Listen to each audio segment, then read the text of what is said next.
Great day to you, family. My name is David Gibson. I'm a personal development coach, and you are literally watching in this very moment the illest lines.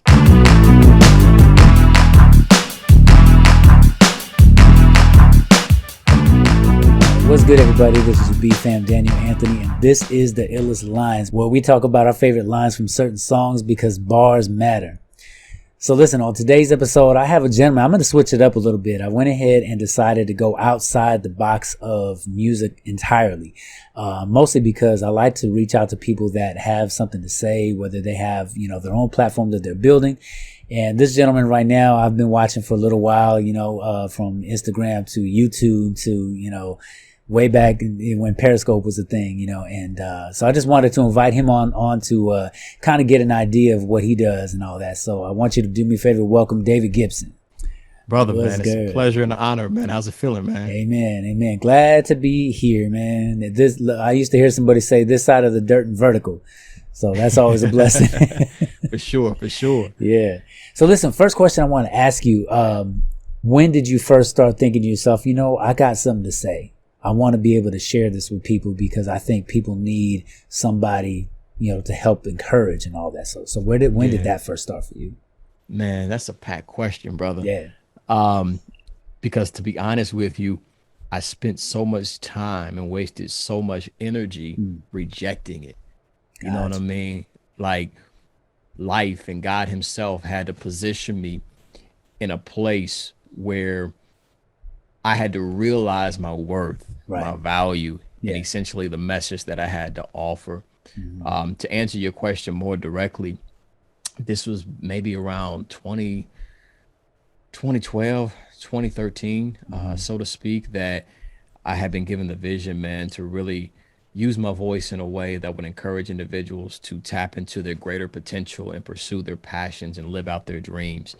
And I was in a very interesting place at that point in time in my life. I was in a season where I was challenged in my self-worth, my self-esteem, and essentially how I viewed myself. Right. So when God had given me the vision, like, yo, David, I want you to travel and I want you to communicate and inspire individuals to live out their best life. I'm like, yo, man, I can't even encourage myself. Right. And I was in a position where I had to learn how to reframe my thought patterns, how to change the narrative in my head. Right. And essentially all I was doing was sharing the insights that I was getting from my personal breakthroughs and inner conflicts with others.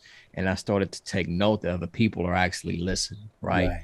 And what I was saying was providing value, and they were benefiting from the words that were coming out of my mouth, not just feeling inspired, but they were taking the strategies and the mental shifts and the modalities and applying it to their personal life. And they're getting fruit, they're getting results from everything that I was discussing. So from there, I made up my mind that I was no longer going to do things that didn't express my heart.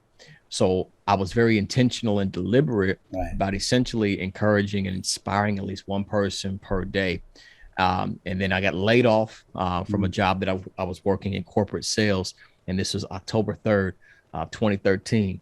And we're actually coming close at the time of this interview, coming close to that anniversary, so to speak, where I got kicked out the nest. You know what I mean? And essentially at that point, I just started really just hitting the road, man, and grinding it out and hustling the way that I could to get the message out there. And fast forward to 2021, I've been blessed to be able to speak at many organizations, many events, many different nations and countries, really just promoting growth and helping individuals tap into their greater selves and living an extraordinary life. Amen. Yeah. And I definitely understand that thought process of like, how can I help someone when I can't even help myself? Like needing to give myself an encouraging word. But how much of that you were doing was actually helping you realize that that's what you needed? Or I should say, is that something that basically helped you realize that that's what you needed in order to be able to encourage someone else? It's interesting, man, because I learned to realize that what the enemy sends after you will demonstrate what's within you. Yeah. Right. Like the areas in which we're challenged, that's often an indication where we thrive. Right. Where we're gifted, where you have a uniqueness in. Yeah. And, it took me a while to realize that on how he was attempting to silence my voice, Mm. to keep me reserved and to keep me quiet, because he understood, like, he sees what your purpose is. He sees what you're capable of. He sees really the damage that you can do to his kingdom. And Right. essentially, he was trying to stop that before it was actually birthed within me. Well, I'll rephrase that. It was already birthed within me before I was even Mm. born on this day. He's trying to Gotcha. stop it before it reaches that new level in which it can Mhm. really have, effect and impact in the lives of other people. Right. So essentially, to answer your question, it took me a while to realize that, right? A lot Gotcha. of times when we're in our challenges, when we're in our struggles, we have this woe is me Oh mentality.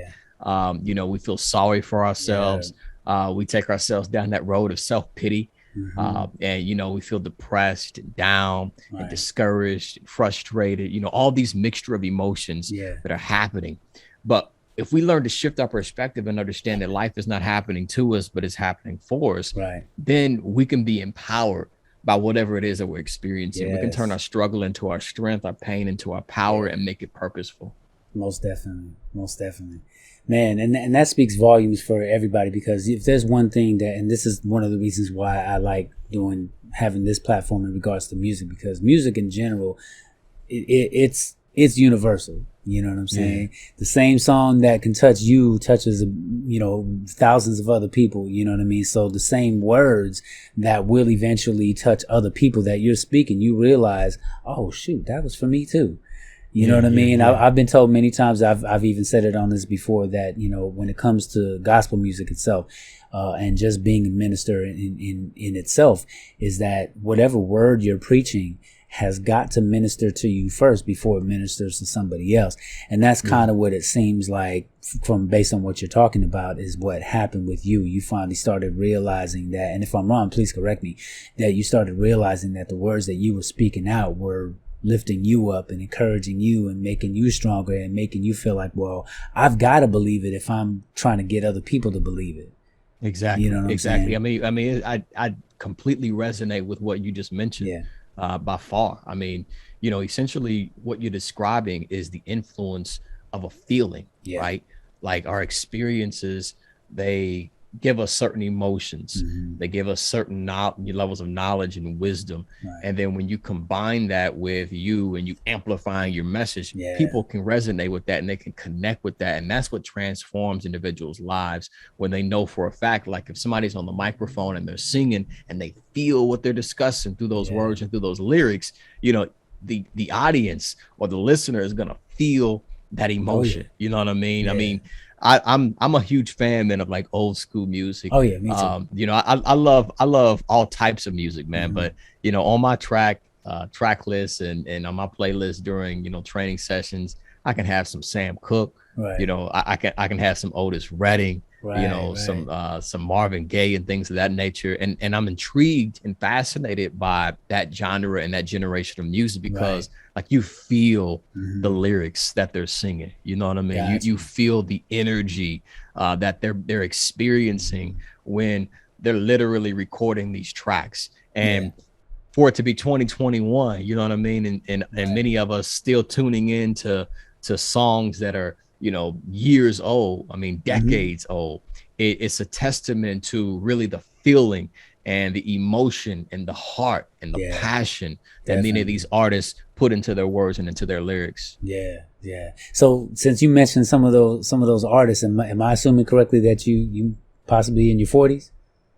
No, man. Not early yet? 30s. Yeah, early 30s. Oh, is that right? Okay, so you just old soul. I can tune into some old school That's music, and then I can tune into some old school rap. Right. And I may be listening to some country. Okay. I'm real big on, man, just feeling people's passions. Right. You know what I mean? And essentially, like you talked about, music is a universal language. And through every track, whether it's a rap track, whether it's hip hop, R&B, blues, jazz, whatever the case may be, there's a story that's being told, right? And that's what intrigues me, is the storytelling aspect of music. Yeah, yeah, definitely. And actually that still answers, another question in regards to like influences. So would you say that the artists that you just mentioned, were those some of your influences coming up, or did you have other influences that you feel that kind of helped, breed you into who you are? I would say, I mean, many of those that I mentioned, they influenced me from a speaking standpoint, right? Got you. Yeah. When I would tune into or still tune into that music, that feeling that I get from tuning into those artists, I want to create that same feeling to those that are tuning into my videos, that are tuning into my content, that are listening to me in the audience when I'm on the stage, that feeling. Right. So I've been influenced by those artists in that regard. Then of course, man, from hip hop, Jay-Z, Tupac, Nas, Common, Talib Kweli. I love conscious music, KRS-One. I mean, the list can go on and on. Essentially, I love storytelling through music, and when you can ride the beat and tell a great story, man, I can vibe out to it. Most definitely. Yeah. Same here. I mean, it always, anything that tells a story, sometimes you wonder, like, if it's resonating with you, whether or not the artist is telling a true story on something that has happened. Yeah. When you find out that it's a true story, it makes it, that much more enjoyable, because you feel like, oh wow, now I could really understand, because they understand where I'm coming from. You know what I mean? Yeah. So having said that, how many times have you gotten into talking to either one person or a bunch of people where you have been told, this resonated with me, and they find out that something that you spoke on was something that you actually went through? All the time, man. I mean, Daniel, like, it's crazy how the human mind works, right? We often assume that I'm the only one that's experiencing this, right? Like, I'm the only one, especially when we're in that feeling. Yeah, exactly. You know what I mean? And that's really a deceptive thought process that can keep you stuck. Yeah. And when you gain the understanding that you are not alone, like whoever's tuning into this, whatever you may be going through, you may be going through hell right now. Right. Understand you're not alone, and you can get through and bounce back from anything. Yeah. Anything. Definitely. And a lot of times, after I speak, or, after I step on stage, or I may post something online, and then somebody messages me and they're like, hey man, I wish I had that level of confidence. I wish I was able to have the courage to go after what I'm passionate about. And I'm like, I wasn't always here. Right. It was an executive decision that I made to pursue something that made me come alive. And I help individuals understand, where you are, I've been there. Right. And new levels always bring forth new devils. So essentially, as we always aim to level up, there's always going to be something that tries to stop us. So we have to understand the humanness that's within us and fully comprehend the power that's at work on the inside of us.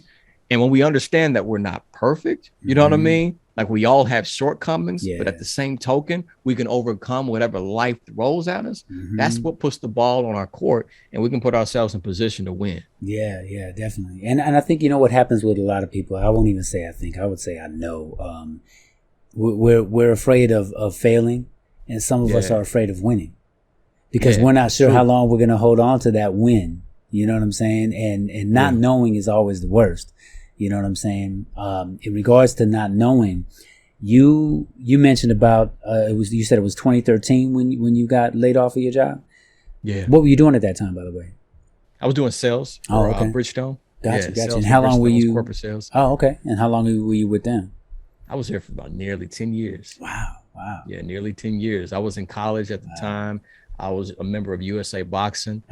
So I was juggling those three aspects of my life. Gotcha. I was a full-time student, full-time employee, and then a full-time athlete. Right. And to give you even more details, God had gave me the vision, and he told me, this is what I wanted you to do. Right. This is what I've destined you to do. But I was comfortable. You know what I mean? I was comfortable. Right. And at the end of the week, every week I would get a paycheck. So I was in a position where I knew I wasn't leveraging my gifts, my talents, and my unique potential. But essentially, as long as that paycheck was coming in, I was cool. Right. And God had to force me out of where I was to demonstrate that I had wings that I can use to soar to new heights. Yeah. And to be honest with you, man, it was one of the best things that happened to me, Right. because I probably would have still been there had I not been laid off, because you know, I was so comfortable. I'll put it to you like this, and I talk about it in my book. I was comfortably dissatisfied. You know what I mean? Where you're comfortable in a situation, but then you're dissatisfied with where you are, what you're doing, who you have become in that particular season of your life. But that comfort is what we strive for. That comfort is what we seek. Like every decision that we make, we're either trying to seek out pleasure or avoid pain. Right. Because pain hurts. It makes us very uncomfortable. So anything that avoids that pain, listen, I'm doing this to seek out the pleasure. But sometimes that temporary pleasure can end up becoming painful in the long run. You know what I mean? Sometimes just sitting in a comfortable environment, a comfortable position, a comfortable relationship, a comfortable lifestyle can end up preventing you from experiencing progress for your greater future. So at some point, we have to learn to disrupt that comfort. And in my position, I was in a place, again, where I was so comfortable, I wasn't going to move. God said, hey, man, there's greater things for you. I got to kick you out the nest. It's like, but can't there be greater things for me right here? Where it's nice and secure? like really? That inner struggle, you know what I mean? Right. And I'm telling you that, I mentioned it just a minute ago, that fear will definitely have us thinking like, nah, there's no way I can step outside of this box. Why would I want to do that? Like God had me here for, and then we'll do those things too. We'll put it off on God. Like, well, God, didn't you tell me that I was supposed to be here? Like, if you didn't want me to be here, I wouldn't be here for 10 years. You know what I mean? But, you know, stepping out on faith is a major thing. And a lot of times it does make people want to, you know, take that red or blue pill. You know what I mean? And because they don't know which one to take, they get afraid. It's like, well, I'm not gonna. No, let me not do that. Let me just stay right here where I'm comfortable, and that comfort will definitely make you sit and sink in, like your comfortable chair at home. You know what I mean? You know that feeling when you get yourself all, you know, nestled in your favorite chair, and it's like, I don't want to move. I'm just not gonna move until something happens to where you end up having to get up. You know what I mean? And a lot of times I think what people will do is they'll look at their situation and they'll want to take that first step, but they need somebody like you or somebody like, you know, another person that's out there to be able to say something and speak what they think is for them in their spirit. You know what I'm saying? I think that's why a lot of people do seek people out like yourself. You know, do you even call yourself a motivational speaker? Not at all, man. You know, in a sense, that's the industry, quote unquote, the title of the industry. But from my personal perspective, I can't motivate you, Daniel. You know, when you look at the basis of the word motivation, it stems from the word motive. Okay. You know, a motive is something that you create. It's internal, right? You have to attach yourself to something that you're interested in, something that you're passionate about, something that you're committed. What I do is I help individuals reframe the way that they think, right? You know, there's two things that essentially will determine the quality of our life. It's the systems that we establish in our life and the models that we live by. The models are our belief system. The systems are the habits that we incorporate on a day-to-day basis. What you believe will influence how you live your life. And the habits that you establish will dictate essentially the results and the outcomes that you personally experience. Okay. So essentially what I do is I provide different insights, different shifts in individuals' perspectives, tools, like mental tools that they can apply to their mindset that will assist them in developing empowered beliefs and effective and successful habits. If we can combine the two of those and align them with what you want for your life, then success is where you're headed. Yeah, definitely. And you know, I like the way that you put it in your bio. Matter of fact, I got this from your YouTube bio because you have a portion of this in your Instagram. But the first one, these are some of the illest lines that I've heard. So you said, I share wisdom and insight to help individuals like you create abundant lives and live out their dreams. And what you were just talking about just spoke that in itself, because, you know, getting a person to think differently.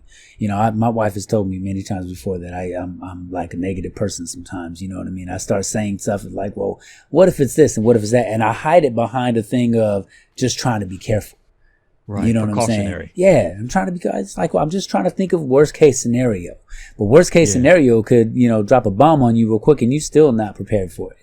You know Yeah. what I'm Yeah. saying? So, helping people to think differently. How easy would you say that it is at times compared to others, though? It's not easy at all. Yeah. Because we're creatures of habit. Oh yeah. And essentially, our thought patterns are habits that we've Yeah. established. And our thought patterns often stem from years ago, our childhood, experiences that we've had, our Mhm. upbringing, Oh, traditions, especially. society, Yeah. culture, social proof. I mean, the list can go on the things that have influenced us and Hmm. shaped the way that we think currently. So essentially, we have to break the cycle and break the habit of being ourselves. Right. Like that's not easy. No, It's not like at all. I've thought this way for years. I've Right. lived this way for years. I've approached life in this Right. manner for Right. years. It's hard for me to disrupt that, let Yeah. alone it's hard to just start a successful habit tomorrow. Yeah. It takes time for Oh you yeah. to repeat it, to be deliberate about it, to be intentional about it. And the Yes. same is true for our thought pattern. But the key is this, Daniel. It's about developing awareness, Yeah. because self-awareness is the first step to self-empowerment. If I can become Hmm. more and more conscious of the thoughts that I'm permitting to run through my mind, that Yes. gives me power to leverage, Sure because my does. thoughts, they dictate my feelings. Oh yeah. My feelings are my emotions. My emotions influence my behavior. My behavior Hmm. becomes my habits. My habits determine my outcomes, and my outcomes essentially will determine the quality of my life. So we have to reverse Definitely. engineer that entire process Right. and begin with what it is that we are thinking. Right. Right. But it first starts with that desire, though. Yeah. And well, actually, let me go back. It doesn't just start with the desire. It starts with the realization that you have something to change. Yeah. Because it's like I told people before in regards to the whole concept of sin, right? You don't realize that you're sinning if you don't realize that you're sinning. You True. will never accept it. You will never admit it. So at that Yeah. point, there's no way that you're ever going to repent. You Yeah. know what I mean? How are you going to get to true repentance if you're not even believing that I'm living in sin? You know what Yeah. I'm saying? And then trying to like really dissect that in itself. So as long as you do that, then, at least that's taking the first step. Yeah. So in regards to that, having the desire to change people's lives, I would say, or I would ask, when do you think, like, there had to be a moment? Like I always ask, certain artists when it comes to like them making that shift from either secular music to gospel music, where was that point that what happened to you to make you feel like, you know what, yeah, I've got to do this now? So Yeah. I know that you mentioned that it had kind of started with you getting laid off, but was there any particular point beforehand, like coming up, you know what I mean, growing up in your wherever you grew up in? Where did you come from anyway? What area? I'm based out of Indianapolis. Oh, okay. So born and raised and still live? Yep. Gotcha. Indianapolis, Indiana, Okay. Naptown representing. All right. All right. So what part of your upbringing then kind of coerced its way into this field that you're in now? Every part of it, man. Really, to answer your question directly, what truly inspired me was the desperation that I found myself in. Right. And let me break that down for a quick second, because change is influenced by those two aspects. Yeah. Desperation and inspiration. Right. Either you get desperate in a situation where you like, man, enough is enough. Right. Listen, I'm sick and tired of being sick and tired. Yes. Something's got to give. Yep. Something's got to change. Or you get inspired by seeing something that you are exposed to, that you now believe is possible. That's what leads to change and transformation. Definitely. For me, it was the both of those. Being desperate in my struggle and depression, and overcoming again those inner conflicts and experiencing those personal breakthroughs. Right. Stepping out of that, okay, I was inspired by the change and transformation that took place within me. And I understood there's others that are going through this, and I know that feeling. You know what I mean? Like it's not a great feeling. And I know others are suffering in that pain. So essentially I was inspired to begin to share my message, to let them know there's another way that you can live this thing that we call life. Yeah, definitely. You don't have to suffer in your sorrow, man. You can thrive in your purpose. You can overcome whatever it is that you're facing. I know it's difficult. I know it's challenging, but it's temporary. Oh yeah. this moment, this season that you're in is not permanent. You can overcome this. Right. And that really is that thought in itself, knowing that somebody's dealing with what I was experiencing. I still have that to this day. When I put out a video, when I'm standing on stage, sometimes I may get discouraged or I may doubt myself.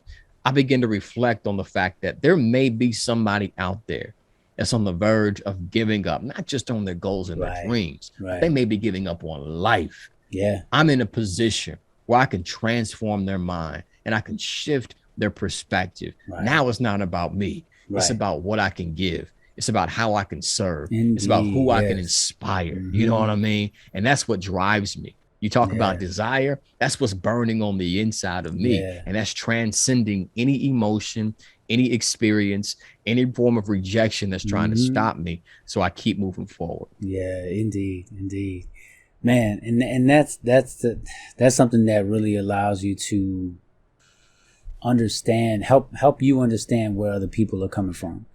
As long as you have that in itself, you know, having that servant's heart, you know what I'm saying? That lets you know that you're willing and able and capable, knowing that God gave you something that you're capable to do, gifted you with something that you're willing and able to use and say, you know what? Yeah, I need to be able to do this because there's so many people out there that need it. And all we need sometimes is that one word, you know what I'm saying? That helps us say, you know what? No, I'm going to fire my boss today.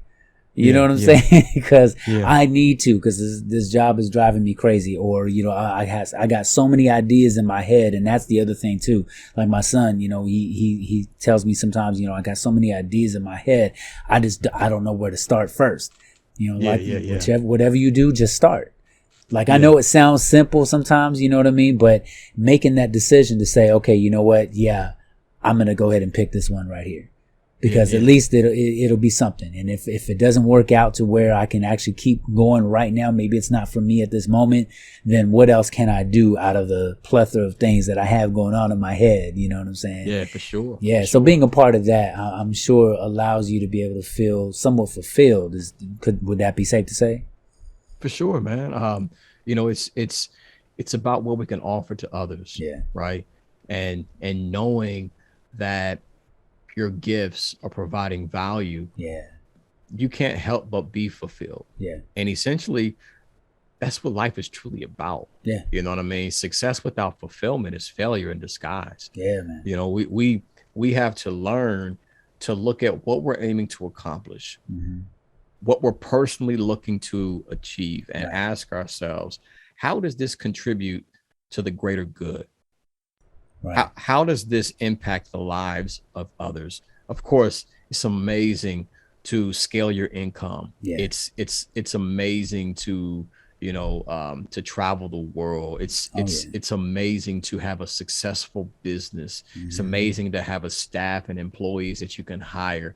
But essentially, we have to ask ourselves, how is this moving the needle of humanity forward? How is this contributing to the lives of others? How is this making individuals' days brighter and better? Indeed. And at the end of the day, you know, when we lay our heads on our pillow, that's what brings us the enjoyment, the gratification, the peace of mind, you know, the sincerity of knowing, yo, what I did was purposeful. And, you know, I made a kid smile today, or, you know, I gave somebody a tool that helped them scale their business, and now they can hire more individuals and help brighten futures for their community. You know, I did something today that really impacted the lives of people that are underserved, and we're enhancing communities and making things different for people that normally are overlooked and don't have anyone to speak for them. You know, these are the things that we need to focus on in order for us to build a greater world. Right. And essentially, it's all about support. Like I was saying at the beginning, you know, it's all about supporting people, you know what I mean? And letting people know that they can trust somebody else to know that someone's there to support them.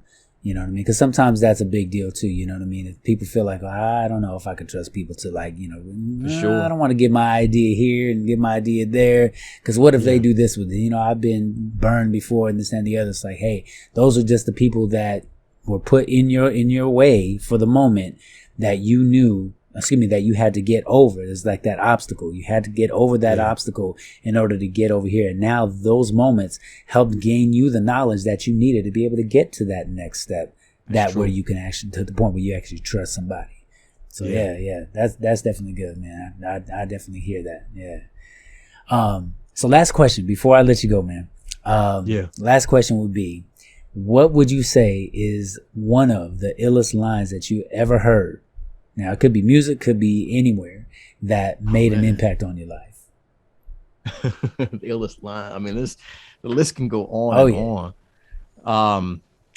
Man, I'm thinking, okay, so I've got, you may see it back there in the background there, Martin Luther King. Yeah. You know, he once said the ultimate measure of a man is not where he stands in times of comfort and convenience, but it's where he stands in times of challenge and controversy. Muhammad Ali, he said it's the repetition of affirmations that leads to belief. And once that belief becomes a conviction, that's when amazing things begin to happen.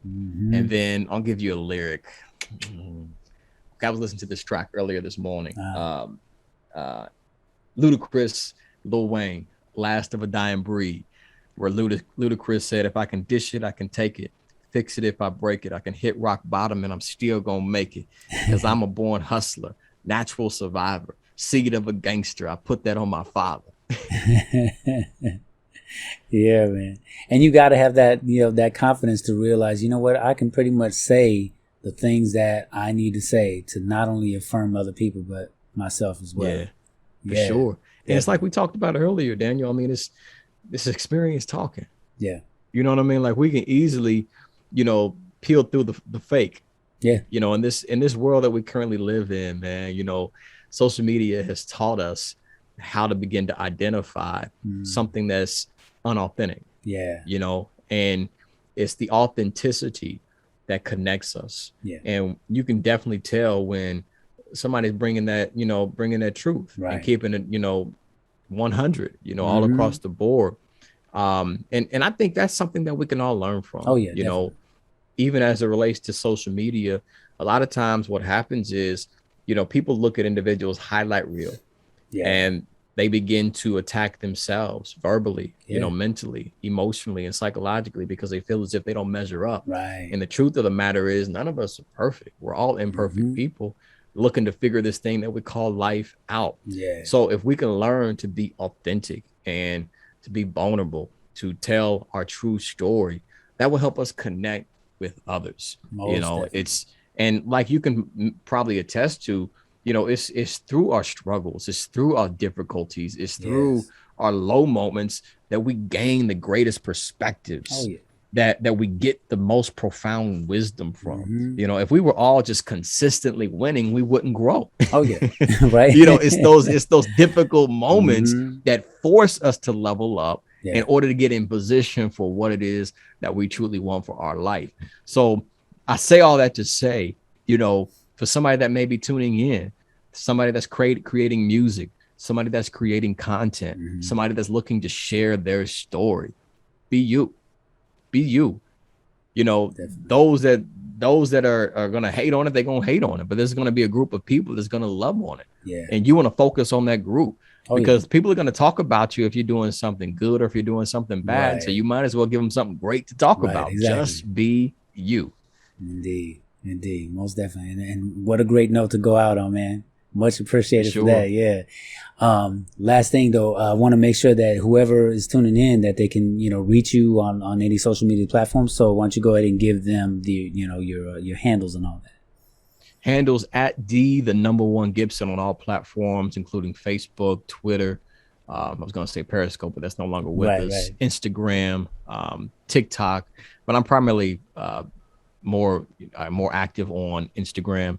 And then I have my YouTube channel. That's youtube.com/David Gibson. Amen. All right. Nice. Well, I appreciate your time, man. Most definitely. And honestly, if there's anything you need from me, hit me up and feel free to let me know, man. For sure, brother. Hey, man, it was a pleasure and an honor, man. Yes, sir. Right back at you, brother.